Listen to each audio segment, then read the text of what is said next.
Bonsoir tout le monde, bienvenue à Hockey sans limite ce soir avant-match des Canadiens qui visitent les Islanders à Brooklyn. On va se dire, c'est plus à New York vraiment. Donc à Brooklyn, votre animateur bien sûr Yannick est là pour répondre à vos questions sur le chat. Gênez-vous surtout pas. Et ce soir mes panélistes, j'ai Ellie et j'ai un petit nouveau. Et oui, Eric dit le boucher de Candiac qui fait son entrée à Hockey sans limite avec nous ce soir. Alors, est en forme mon Eric?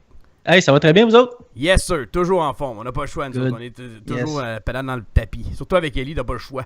Moi, j'étais en train de prendre une gorgée, ça fait que j'ai pas pu répondre à la question, mais oui, je vois bien. Bon. Rapproche-toi de ton micro, Ellie. Je sais pas s'il est branché. Je sais pas si tu l'as débranché. Allô? Ouais, là, c'est mieux. Parce que là, à noter qu'Ellie, son micro a eu de la misère au début. Fait que là, il va être obligé de peut-être faire le show assis. Puis Ellie aime tellement ça. Il aime tellement ça. Les gars, je capote déjà, ça me pique partout. Ça se peut que je le fasse à genoux pour techniquement pas être assis, mais je vais être là jusqu'à la fin, boys, puis je suis prêt à rumbler. Let's go. Yes, sir. Victoire des Canadiens, 5-1, une belle victoire des Canadiens contre les Flames de Calgary. J'aimerais dire une petite mention spéciale à M. Pierre Houd de RDS et ainsi que mon bon ami Sylvain Kecker sur le chat qui ont été parlé de jeu blanc avant la fin du match. Amateur. On fait pas ça. Amateur. Ça se fait pas. Amateur.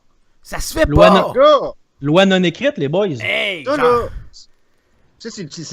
c'est la base du fan. On ne peut pas faire ça. Il faut toucher du bois si on dit des affaires qui sont comme dangereuses. Puis je sens que ni Pierre, ni Sylvain... Écoute, Sylvain, je comprends. Tu sais, t'es français. Ça se peut que tu comprennes pas toutes encore les règles. Mais... je te niaise, tu sais bien. Mais écoute, la grosse erreur. C'est ça qui a coûté le match. Yannick est hors de lui. Non, mais moi, j'étais fâché, mais à la base, on va se dire, Weber avait pas que sa palette, il avait rien qu'à la domper. Puis pour une rare fois, Weber a raté son dégagement, il a pas le fait lever assez haut, qui a fait la rondelle à pas sortie. Là-dessus, moi, j'ai calculé, il y avait 3 options possibles. Ok, c'est soit que tu vas mourir avec le puck dans le coin quelque part, tu t'écoules les secondes. Ouais. Tu t'en vas en arrêt du filet ou tu dégages par sens opposé, dans le fond. Tu n'envoies pas ça dans le trafic. Il a manqué sa shot. Mais j'ai une question pour vous autres, les boys. Là, c'est Weber. On l'excuse parce que c'est Weber, mais Subban aurait fait ça. Je pense qu'on était parti pour 2 mois. Il l'a fait à Nashville. Ouais, ben on partait pour 2 mois, là. Non, c'est sûr. Je pense qu'on est plus... On est pas mal tolérant envers Weber. Ben, je pense qu'il l'a mérité aussi. C'est beaucoup moins. C'est ça l'affaire. Tu sais, regarde ce qu'il a fait en début de saison, puis je l'ai dit une couple de fois, ce micro-là.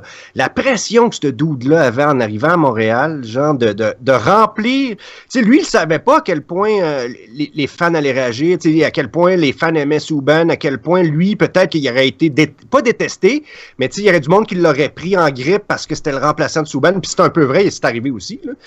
Mais... avec tout ce qu'il nous a donné en début de saison, je pense qu'on est plus tolérant. Mais c'est certain qu'il faut dire les choses quand ils sont là. Mais de toute façon, Weber, on s'entend que dans une année, le nombre de crampes au cerveau qu'il peut prendre, là, c'est assez restreint. Fait que celle-là, on va y pardonner, on l'a gagné quand même. Là, fait que... Ouais, c'est ça. C'est faire une erreur comme ça à 2-2.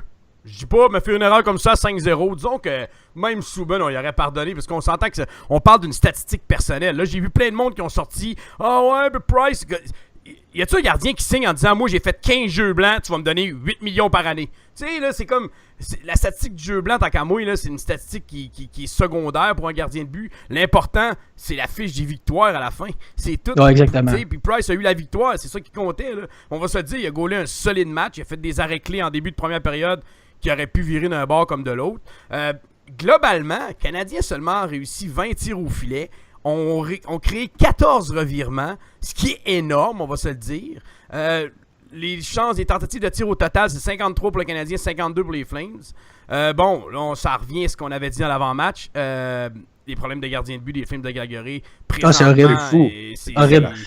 Écoute, Johnson a fini la soirée avec un pourcentage de 7,50. Là. Je veux dire, je pense que même moi, là, j'aurais fait meilleur que ça pour vrai.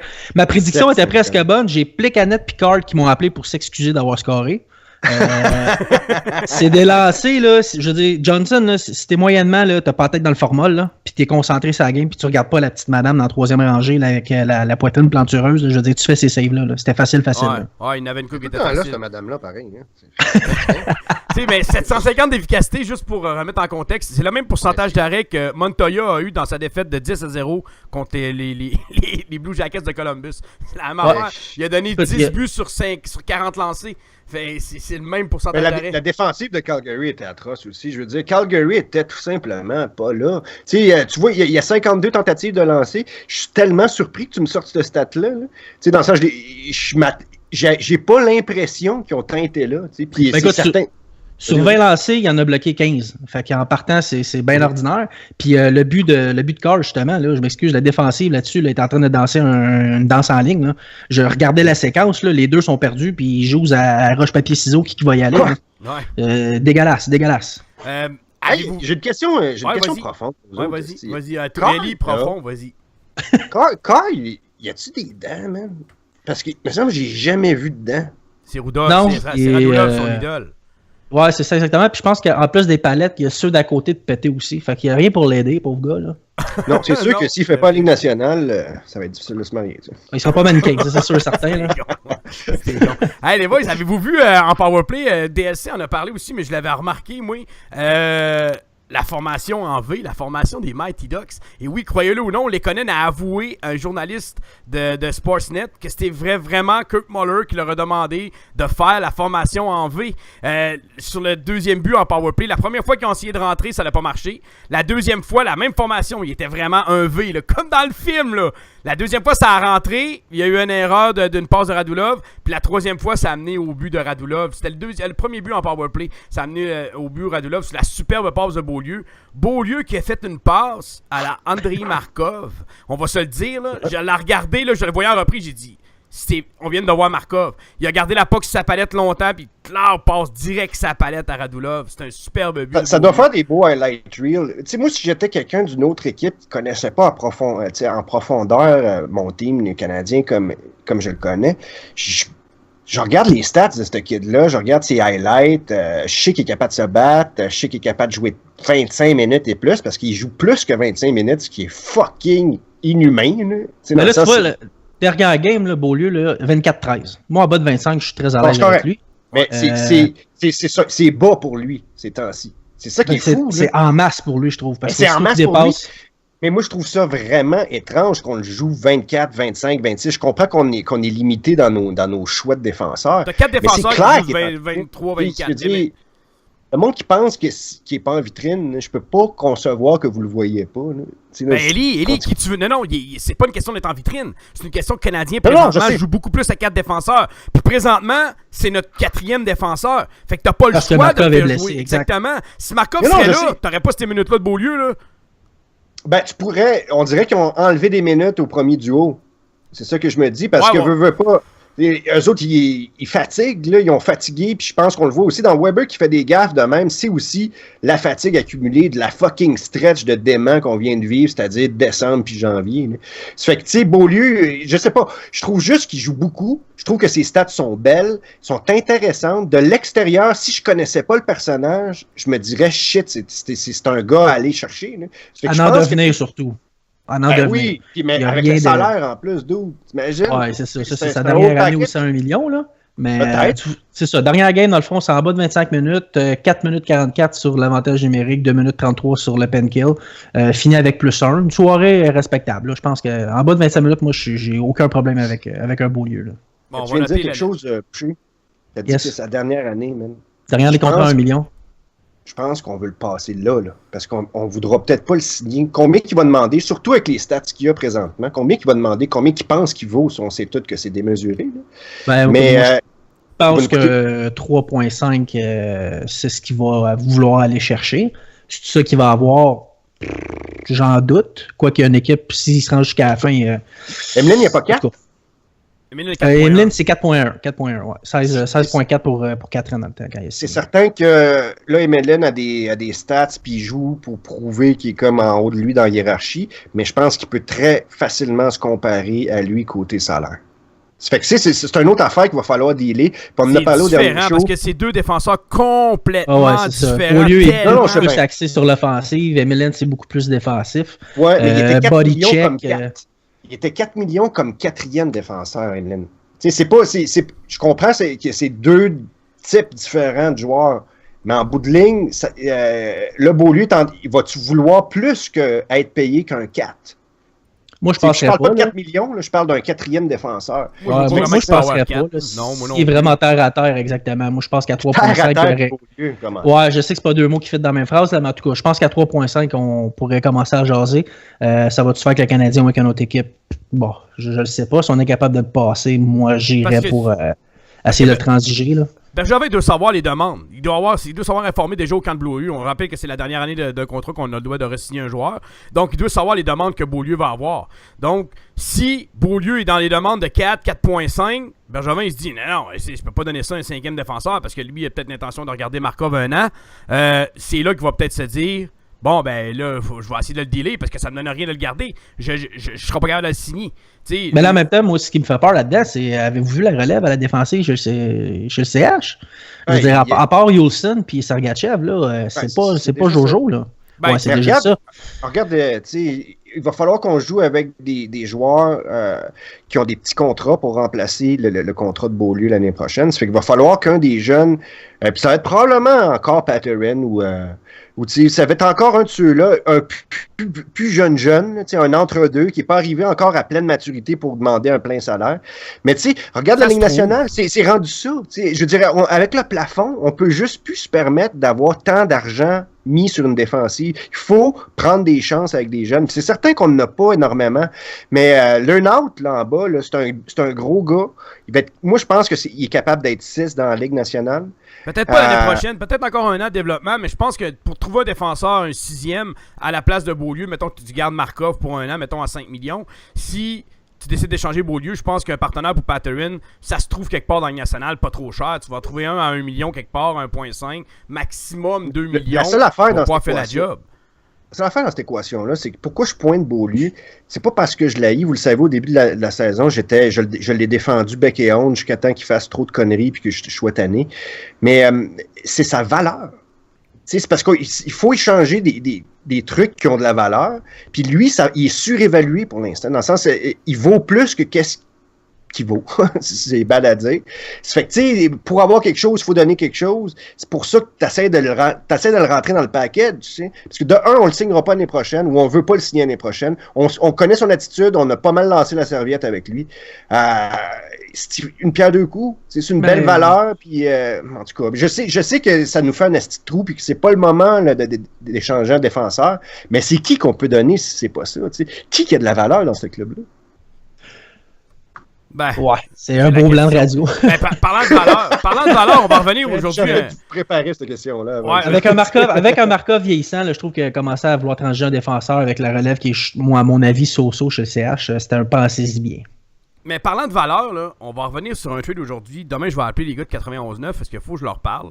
Eux autres, ils étaient d'accord pour dealer Sergachev contre dans un trade pour Matt Duchesne.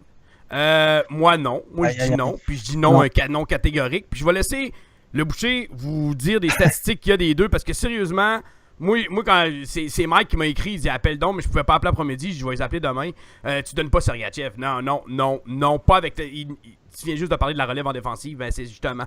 Je vais te laisser le boucher, vas-y donc là-dessus. Hein. Moi aussi, quand j'ai entendu ça, ça m'a fait un peu, mon Dieu, faut que je me fasse un slam puis ça presse. Mais non, écoute, on peut pas. Matt Duchesne en carrière, là, okay, c'est 536 matchs joués, c'est 406 points. Mais là où est-ce que je trouve que c'est vraiment dans le très très ordinaire, c'est moins 42. Ben, il jouait au Colorado, tu sais, c'est sûr que c'est pas la statistique, on va se le dire. Là. Non, mais écoute, là, ça reste quand même à voir que le gars, il a axé beaucoup son jeu défensif, il laisse énormément à désirer. Par contre, en taux d'efficacité de mise au jeu, c'est presque 52%. Ça, c'est en carrière, là. C'est quand même une mise au jeu sur 2 de remporter. Mais j'ai aussi entendu dire que, bon, salaire pour ça. De toute façon, Sergachev, on l'envoie là-bas, on n'est pas capable de prendre le contrat de Duchesne avec le cap salarial, ça c'est officiel, là. C'est 6 millions. Puis suite à ça, moi j'avais entendu Plekanec. Moi je m'excuse, mais un Plekanec, c'est la 3e ligne, j'ai aucun problème avec ce gars-là. Plekanec, je l'ai ici. Plekanec, là, voyez-vous, là, en 892 matchs de sa carrière en fait de jouer, c'est 575 points, mais c'est plus 53. Et lui aussi est à 50% de taux d'efficacité. Pas mal plus fiable défensivement. Fait que moi, Plekanec, c'est la 3e ligne. J'ai aucun problème à le garder ici. Là. Pour cette année, moi, je pense que... Comment t'as dit? je dis le problème, c'est le salaire. Ben, Ouais, même ça, là, c'est le salaire. Sauf ouais, que là, mais- ce qui est chiant, c'est que ça rentre sur le cap, mais c'est pas moi qui le paye dans ma poche. Là. Son 6-7 millions. Là. Non, mais on n'a rien Euh. comme space. Puis il va falloir m'amener prendre des décisions parce qu'on n'a Ben là, pas de c'est ça. place pour amener quelqu'un. On n'a pas de place pour amener quelqu'un qu'il nous faut. Que ce soit n'importe qui, là, à moins que ce soit un défenseur un 5-6, là, on n'a juste pas la place pour avoir un top 6, que ce soit un ailier gauche ou que ce soit un centre. On n'a pas le cash, on n'a pas la Ben, si tu veux libérer de l'argent, on pourrait en avoir en plaçant des joueurs des blessés à long terme ou de donner, parce que là, Desharnais est de retour à l'entraînement. Fuck. Puis. Hey, avez-vous là- avez-vous entendu Michel Terrien là-dessus? Ça me fait Non, rire. non. Là. Il a comme rajouté un là après son speech. J'ai trouvé ça assez ordinaire. Il a dit que, bon, écoute, je peux pas le citer par cœur, là, mais il a dit comme que Desharnais allait revenir dans cette équipe-là. Son là, c'était comme. Mon Dieu, j'ai comme eu un petit moment de malaise. Là, en l'entendant, j'ai écrit, es-tu vraiment désiré dans le retour ou pas? C'était comme spécial un peu. Ben écoute, je là, pense. dans cette équipe-là, dans le sens. C'était dit de façon pas méprisante, mais tu sentais qu'il y avait comme. Je vais le Ça allait mettre. ça allait être un casse-tête, exactement. Moi, je pense qu'il va aller à l'aile. Si je prends exemple le line-up du CH, là. J'ai Écoute, entendu je Gaston répète- Terrien qui dit qu'il le mettait à l'aile avec Plekanec puis Lekonen. J'ai parti à rire. J'ai dit, ben oui, tu vas mettre Desharnais pour affronter les gros trios adverses. Bravo, champion. Gaston Terrien, non, c'est c'est toujours un grand champion, lui. C'est peut-être Arrête. plus Sven Andrighetto, Arrête. ben Daniel Hey, Carr qui va partir. Là. Laisse-moi donc haïr Gaston Terrien. Je l'aime pas, c'est-tu. Mais Chris, tu dis qu'il faut qu'on arrête de se faire barrer de partout. puis Non, là, t'arrêtes Gaston pas de Terrien, planter. là, c'est personnel. Il m'a manqué de respect, ce gars-là, puis c'est fini. Il y en la a vie. combien que c'est personnel? C'est ça le problème. On a trop Non, de non, grands non. gars. Lui c'est un panéliste qui m'a manqué de respect en email. Je vous l'ai déjà dit. J'ai les preuves de ça encore. Puis c'est ça. J'ai eu des excuses de lui et de Bell. Fait qu'imagines-tu, quand ça vient même le grand boss, là, moi, un panéliste qui te traite d'imbécile quand tu lui pousses une analyse, là. Non, c'est ordinaire. Ben, tu sais, Ah, Gaston c'est Terrien, ça, c'est ça. Gaston Terrien. Ouais, là. c'est ça, exactement. Il faut pas le partir sur Gaston Terrien, il n'y aura pas assez de minutes dans ce show-là. Il va finir en chess son bureau en train de Soit ça ou crier. dire que Price est pas bon, puis il faudrait l'échanger aussi, ça a l'air. Ouais, ouais. Ouais, là, c'est un peu ça. Là, tu sais, là. J'ai vu un commentaire aujourd'hui, un gars qui a dit que Price avait perdu son jeu blanc, que ça allait l'affecter mentalement. J'ai fait tabarnak, ça faut que tu fasses. Il y a du Non, monde non, vraiment, là, en tout cas, on le dira pas. Là, ça tombe en bas du partisan, ça tant qu'à moi. Là, ça tombe dans l'illumination un peu. Mais Hey, je peux-tu plugger quelque chose? J'ai entendu quelque chose parce que je vais l'oublier. Vous Vas-y. savez, j'ai zéro mémoire. Aujourd'hui, j'écoutais l'entrevue de Luc Robitaille avec Jean-Charles Lajoie au 91.9. Puis il a dit quelque chose d'intéressant dans son entrevue. Il a dit que lorsque LA avait affronté le Canadien, il avait parlé aux gars dans la chambre. Puis les gars dans la chambre avaient dit que c'est l'équipe avec le système le plus dur qu'il avait affronté à date dans l'année. T'sais. Puis ça, j'ai trouvé ça extrêmement. Ça passait comme dans du beurre, là, dans le sens, parce que c'était dans une conversation qui avait pas vraiment. en Il a 93, placé ça. Mais non, pas en 93, Chris. Ben, t'as dit la dernière Coupe Stanley, non? Pas dire la dernière course. La dernière non, j'ai dit saison. le dernier match. Dernier match, ok, c'est bon, excuse-moi. 93. Ben non, mais j'étais sûr que tu parlais de la dernière Coupe Stanley, excuse-moi, je sais pas pourquoi j'ai pensé à ça. Mais il disait système de jeu en parlant de cette année, cette saison-ci. Ouais. Il disait que la fois que le Canadien avait battu LA chez eux au début de la saison, là, si vous vous rappelez, là, 5-4. il avait dit que les gars dans le champ étaient sous le choc puis il dit waouh, c'est l'équipe la plus dure qu'on a affrontée. Le système de jeu était particulièrement difficile à jouer contre. Ouais, ça se dit pas, là, mais je vais le dire pareil. Mais tout ça pour dire que j'ai trouvé Chris. Mais qu'on l'aime ou le qu'on l'aime remarque pas, là. Michel Terrien, là. Excusez-moi, Ah, là, il fait un hell of a job. Ouais. Non, on est Ouais. obligé Qu'on de- l'aime ou qu'on l'aime pas, faut qu'on lui donne ce qu'il y a, là, le gars, là. Il fait une crise de job. J'ai hâte de Puis voir le match la de plus Troll. belle acquisition, là, après Radulov, là, c'est Capitaine Kirk. Ouais. Ben, Ouais. Ce Capitaine gars-là Kirk, est venu Weber. donner... Ouais, mais en tout cas, on s'entend que... Le powerplay du Canadien cette année a sauvé beaucoup de matchs. L'année passée, On est- combien de matchs qu'on perdait, qu'on était 0 en 5, 0 en 4, 0 en Exact. 6, puis on disait, Calice, on aurait scoré un but ou deux de plus en powerplay, on aurait pu gagner ce match-là. Cette année, le powerplay, il marche. Puis Ah, fait ça va la bien, on est grosse troisième dans la différence. ligue là, en ce moment. Là, Ouais. fait que, Parce qu'on a vu que ce système-là marche. La grosse preuve, c'est quand on a perdu le 3/4 de nos effectifs puis que ça marchait encore. Tu sais, avec des Mitchell, des Flynn, avec des Carr, avec des roues de secours, ce club-là a réussi à garder le niveau, Chris, parce qu'il n'a pas seulement survécu, il a gardé le niveau. Asti, ça n'a pas de crise d'allure, là. Vraiment, là, c'est... Tu veux... T'as pas le choix d'être admiratif face à ce qui s'est fait à date. Je dis pas que ça peut pas tourner, puis je dis pas que Michel Therrien vient de se garantir 3 ans de contrat encore. Je le pense pas. Mais pour l'instant, il a encore prouvé que ça marche en esti d'affaires. Même qu'on ça va bien, là. Je veux dire, on part à guerre des couteaux à beurre, puis Calvaire, on fait le job, là. Ouais, c'est clair. On les beurre, comme on dit. Ça va assez bien, là. De ce temps-ci, c'est vrai pareil, là, tu sais. On n'avait pas d'effectif. Quand Galchenyuk s'est blessé, on disait qu'est-ce qui va arriver. Dans le 4 décembre, Pacioretty ne fonctionnait pas. Radulov à l'extérieur, on le voyait moins. On s'en allait sur un voyage éreintant sur la route. On se disait Price était très so-so. Ça a commencé à peu près dans ces dates-là, là, à avoir un petit peu plus de difficultés, mais on s'inquiétait pas. À ce moment-là, on s'inquiétait pas. Fait que tu sais, là, c'est comme à un moment donné, là, c'était vraiment. Là, moi, sérieusement, j'avais peur, mais à voir comment ils ont répondu, je suis bien content.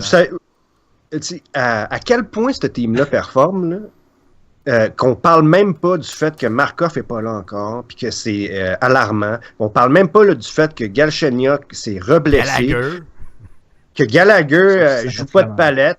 Puis on n'en parle pas. Puis on n'en parle pas parce que on a confiance en ce club-là. Sinon, on parlerait juste de ça parce qu'on se dirait c'est impossible qu'on gagne notre prochain match à cause de telle affaire. Mais on le fait pas. T'sais, on en parle à peine. J'en parle. Puis on va peut-être essayer de développer un peu là-dessus. D'ailleurs, Markov, moi, ça m'inquiète que le Chris ne veut pas. Non, il patine. Il va revenir après la pause du match d'étoiles. Moi, je pensais jamais dire ça, là, mais je m'ennuie de Markov. Ouais. Ah ouais, t'étais pas un fan? Ben, j'étais pas un fan, mais tu sais, quand tu l'as dans la face, tu te dis, bah, ok, bah, mais là, tu te rends compte que, non, le gars, il a le fameux hockey knowledge, là, qu'on dit. Il a la vision de jeu. C'est assez important. Lourde de perte, là. Puis j'aime beaucoup, sur le chat, la stat de Guillaume Chevrier qui dit 11 sacres en 1 minute 15. Way to go, boy. Ouais, ben, écoute, des fois, ça va être 11 sacres en 1 minute 15. Pas mal notre moyenne. Des fois, tu vas en avoir 2 en 2 heures. Ça dépend des shows. Vraiment, en tout cas, moi, Markov, c'est général. Moi, je l'appelle de même, vraiment, c'est général. Mais absolument. Ce qui fait qu'on n'a pas tombé cette année, c'est le leadership. Le monde parle pas assez, il arrête pas de dire le leadership, c'est quoi ça, du leadership? L'année passée, j'ai entendu souvent ça. Ben oui, du leadership, c'est quoi là? Du leadership, c'est important. C'est important. Le leadership là, est arrivé avec Weber puis Radulov. Ils sont arrivés avec une bâche bien pleine de leadership. Ouais, pis Radulov, tu regardes ce gars-là jouer, tu fais comme, ok, non, j'ai pas le choix de lever mon jeu d'un cran, là. Ouais, pour le mec c'est contagieux, là. C'est un autre genre de leadership. Puis c'est bizarre parce qu'on... Approche-toi de ton micro, Eli. Oh, là, j'étais encore debout. Mais c'est bizarre qu'on dise ça, mais c'est un peu... Il y a un peu le côté enjoué que Piqué avait. Puis qu'au début, c'était tellement rafraîchissant, puis tout ça. C'est que c'est drôle comme on redécouvre ce genre de joueur-là, comme si on n'avait jamais vu, alors que c'était exactement le bon côté de Piqué. On s'entend. Ouais, mais là, c'est parce que Piqué, lui, a fait l'inverse. Il est arrivé joyeux dans la Ligue nationale, puis il a commencé à faire à sa tête. Radulov est arrivé en faisant sa tête, puis prend conscience que s'il veut rester dans la grosse ligue, il n'a pas le choix de s'adapter, puis de s'ajuster, puis de faire les compromis aussi. Je pense que c'est là que le changement se fait. Toute part de là, je veux dire, Radulov, Weber, Kurt Muller, c'est... Ouais. Puis Kurt Muller, c'est une grosse partie du leadership aussi, qu'on le veuille ou qu'on le veuille pas. Ce gars-là, c'est un grand frère pour ses équipiers. Il y a bien des joueurs qui l'ont connu il y a une couple d'années alors qu'il était plus jeune. Ça fait que ça doit être aussi sécurisant de revoir ton grand frère revenir au bercail. Son type de coaching, vous le savez, c'est un capitaine dans l'âme, ce gars-là. Ça fait qu'il l'est encore qu'est-ce qu'il faisait quand il était joueur. Genre. Puis, ben, il faut mentionner aussi que Pacioretty a beaucoup maturé dans les dernières semaines. Il semble comprendre et bien remplir son rôle. Il se met plus trop de pression. En ajoutant ce leadership-là, ça a enlevé une énorme pression à Pacioretty. Ouais, exact. Pacioretty performait moins au début de l'année. Bon, on a su qu'il a joué un mois avec une fracture, un mois et demi avec une fracture à un pied, une mini-fracture. Là. Une micro, excusez. Là. Mais aussitôt que Galchenyuk s'est blessé, on dirait qu'il s'est dit dans sa tête, OK, là, faut que je marque des buts. Là, Radulov, il est plus là pour jouer avec Galchenyuk qui marquait des buts. Là, c'est ma job, puis c'est le meilleur buteur depuis le 4 décembre dans la Ligue nationale. Fait que moi, ça me dit beaucoup sur comment Pacioretty a pu apprendre de Radulov, de Weber, de Shaw, de toute la gang. Je crois que l'effet Radulov est un vent de fraîcheur pour Pacioretty. Il avait besoin d'un gars comme ça. T'sais. Radulov, c'est quelqu'un Puis l'équipe avait besoin le coach à deux têtes. Là. Moi, je trouve ça brillant. Là, parce qu'on s'entend que t'as rien, il y a un bon plan de match, il y a un bon système. Mais ça force pas la communication. Puis ça, c'est reconnu. En allant chercher un Muller qui est capable de dialoguer avec les gars. Non, la recette est vraiment bonne. Là. Ils ont le dynamique bon cop, bad cop. Là. Ouais, exactement. exactement. Veut pas, ça a toujours marché pour Michel, ça. Il a toujours fallu qu'il y ait ce type d'assistant avec lui. Puis heureusement, là, Michel est assez mature pour comprendre aussi que il est pas éternel, puis que Kirk est peut-être là pour prendre sa place un jour, ce qui était pas capable de supporter il y a peut-être une couple d'années. Mais ouais, parce qu'on se rappelle le Muller à Caroline, là, ça n'avait pas été un séjour joyeux, là. Non. Puis je pense que Yannick en a parlé, il pense que lui, Muller, préfère être assistant coach. Je ne sais pas si en fin de compte il l'avait dit lui-même, il dit j'aime ça être proche des joueurs, puis entraîneur, il dit c'est pas la place pour être proche des joueurs. Si tu offres coach du Canadien, Yannick, c'est pas la même astuce d'affaires. Ah, mais moi personnellement, je pense il y a une bonne nuance sur le chat, là, Muller n'est pas un adjoint, là, c'est un coach associé. Là. Ouais, exactement. Il a les mêmes pouvoirs décisionnels que Michel Therrien. Là. Ouais, exactement, c'est vrai. Bon point. Allez, les boys, on va passer à l'avant-match ce soir. Les Canadiens qui affrontent les Islanders. Les Islanders, depuis le changement d'entraîneur, depuis le congé du Matt Capuano, ont une fiche de 3 victoires, aucune défaite dans la régulière et une défaite en prolongation. Ça va bien pour eux dernièrement, mais le classement est complètement fou. Il y a la 11e place à la 16e place dans l'Est ont tous 49 points à 4 points des séries. C'est absolument fait. Moi, je trouve ça hallucinant. Quand on parle de parité, là, si tu parles c'est fou, Red. C'est incroyable. Les Canadiens, point au classement, on est 5e dans la Ligue nationale à 65 points. Les Islanders au 21e rang à 49 points. Les buts par match, les Canadiens sont au 7e rang à 3,02. Les Islanders au 9e rang à 2,87. Les buts alloués, les Canadiens sont au 6e rang à 2,47. Les Islanders au 21e rang aussi à 2,87. Le power play des Islanders est au 27e rang à 14,3%. Celui du Canadien au 3e rang, comme le mentionnait le Boucher au début du show, à 23,3%. Et le désavantage numérique du Canadien au 23e rang à 79,8%. Celui des Islanders à 80,4% au 21e rang. Bon, les boys, les prédictions sur le chat, allez-y, c'est le temps. Non, on n'a pas parlé de Marchand. Il était il aurait dû être suspendu. C'est Asti jaune. Asti que c'était jaune. Ça a fait le tour. Ça a fait le tour. C'était jaune. Moi, ça me tue, man. Frappe quelqu'un de face, rentrer dans la bande, je peux comprendre, mais frapper quelqu'un de dos quand l'autre est de dos, puis faire un coq en jambe. C'est jaune grand Marchand, ça. Ah, mais désolé, moi, je trouve ça grave. Ça, là, c'est tellement jaune que c'est pas MLN qui aurait fait ça. Ça lui a coûté un gros 10 000 hey, ça a coûté un gros 10 000 aujourd'hui. Moi, j'ai été m'acheter un sous-marin tantôt. Ça m'a coûté à peu près le même prix que ça va coûter. Exactement. Bon, les boys, quel genre de match vous attendez? Et écoute, prédictions, vas-y. Commence avec toi, Boucher.